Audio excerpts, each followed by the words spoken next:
perspective. Here I am with Alice Shepard, great woman, fantastic dancer. First, what's the name of your company? Kinetic Light. Why did you set it up? It was an accident. So I began planning a project, and I found Michael, who is an incredible lighting artist, really beautiful with light, and we got into conversations, and Michael wanted to light our chairs. Like, he was like, I want to light visibility, I want to be able to integrate it into the aesthetic of the work. And I was like, yes, I like this, I like you, come on, let's do something together. And then I've always wanted to work with Laurel, and we've done something together for her company in Atlanta for Radio Dance. Laurel Lawson. And so we got together. Is she a wheelchair user? She's also a wheelchair user, yeah. So now there are 3 of us in creative positions who are wheelchair users. And then we got to work on the project, and then realized we would need a name for the group.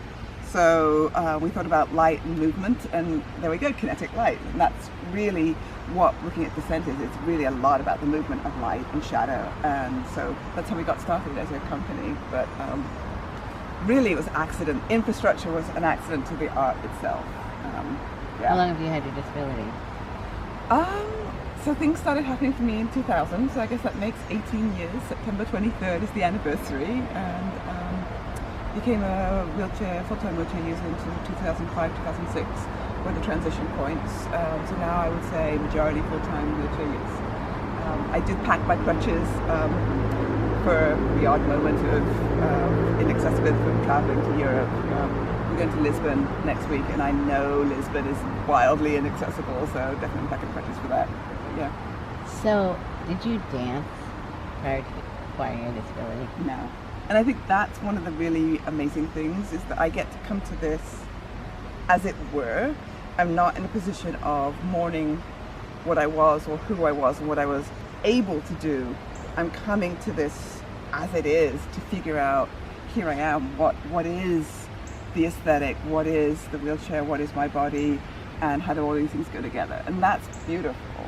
So what do you think drew you into dance now when you weren't drawn into it previously? So I have this whole story about how I got into dance. The short part of it is I was dared, and I'm the sort of person who will take a dare. And then when Heumann, the person who was a dancer, passed away 6 weeks after issuing the dare, I felt like, on the basis of the conversation and the interaction that we had, I wanted to honor the dare. And that's how I got started, But it really was a dare to move, and the joy of moving is what's kept me in the field. And does anyone really get? I'm going to say this out loud. If you haven't used a wheelchair, people, do you understand the joy these things can bring? The speed and the movement and the new way of moving and the different way. And the gloriousness of it. I mean, it's fabulous.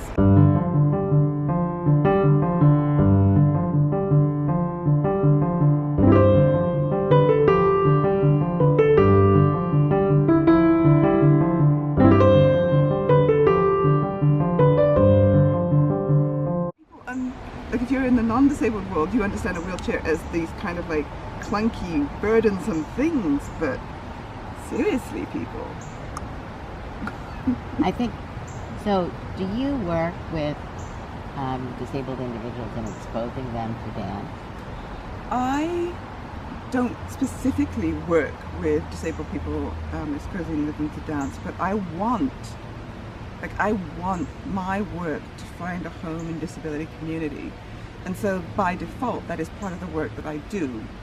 I've made this work, and I'm going to make other work, and I'm doing work that I feel is of us. It is of our cultures and of our history, and embedded in our politics. It's intersectional around race and queerness, and it is of us, for us, and it has to be. I want it to find a home there. But what I don't want, and I'm going to be clear about this, is I don't want it to be like a exposure exercise to something that's good for you, like therapy, or do you know what I mean? I mean, yes. I want it's art, and in the same way that any art finds a home with its people, that's what I want. Yeah. What I really liked when I saw one of your videos is the use of ramps. Maybe if you could talk about that. You know, there is something, and I'm going to say, there is something about the embodied experience we just sort of had of like going downhill. We just zoomed. Yeah, power chair, manual chair, however you use them, there is something about going downhill and also about going uphill. It's in our culture. It's a shared experience for us. There's also this political experience of if there's a ramp, it's around the back, it's behind the dumpster, those things, Yes. they're hidden behind walls. And so Yes. we know this from our daily experience. And I think Simi Linton puts this beautifully about really that there is a kind of second-class discriminatory access, even though you can get into the building, but the experience of getting into the building is not so Easy. and it reminds Or equal, you or comfortable, or dignified. or aesthetic or cultural or Exactly. social, and you have to be granted, at the same time you have to be sort of grateful for the access. So Simi Linton's been doing a lot of work around languaging this, and she talks about playing on the Guggenheim ramp, and I was able to do that Right. with her in her film. And so there's always been this awareness for me of ramps, from the Guggenheim ramp, from the Nehemiah ramp in Rio de Janeiro, from the High ramp in Atlanta. Have you done the Ed Roberts ramp? I've done the Ed Roberts ramp, yes, yeah. So I've done ramps in Chicago. I live the IIT, so I live ramps. Right. And so why not? And finally I was just like, why shouldn't I make work on ramps? How do you feel your art is changing both the view of disabled people and the view of the non-disability community? Here's what I want, right? I want to be able to shift the conversation so that disability is, as I experience it, more than the deficit of diagnosis, right? And more than this constant conversation about ability. Ability politics doesn't get us anywhere. Mm-hmm. And I always use Toni Morrison for this. 1975, an address to Portland State University. And this is not the best essay on disability politics, but it is a really good essay and address on activism and art. And Toni Morrison says something like, the very function of racism is to keep you from doing your work. And then she says, they say you have no policy or no language, so you dredge that up. They say you have no history, so you spend 20 years dredging that up. You say you have no art, so you prove that. There will, so there'll always be one more thing. You can never prove yourself enough. So you may as well just do the work. I'm misquoting her, but and she says specifically that it is artists who can do this work because we are not enmeshed in the data or necessarily the policy part of just sort of like, you have to know your history. You have to know where you're coming from. You have to know all the stuff. But you're not making the arguments within these predefined frameworks. Art has a place, so that's where I'm coming from. So I would say, yes, the very function of racism is, the very function of ableism is, you cannot keep proving ability.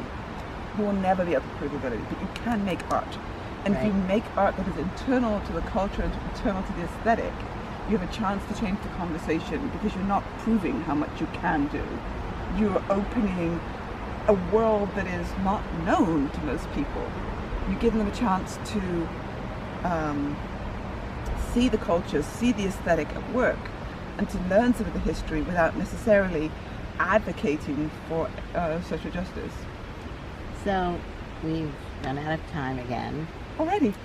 I'd like to really thank No! Alice. No! But I want to say that what I find really, this is a word I know we're not supposed to use, but inspiring is the creativity and the energy that Alice and her colleagues are bringing to this art form. And what I like about it is the issue around ability, to me, is completely irrelevant because, as artists, as creative artists who are using wheelchairs and creating all these different ways of being able to express art through dance for people who have disabilities and are using wheelchairs, and other forms of technology.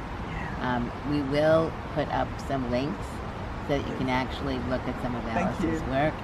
And if she's in your community, I really encourage you to come and see her. But I also would encourage you to share some of the links that we're going to give you, because I think you'll see it's fantastic work. So thank you so much Thanks for for the this. conversation. I just want to keep talking. We will. We will. Offline. Bye. Bye.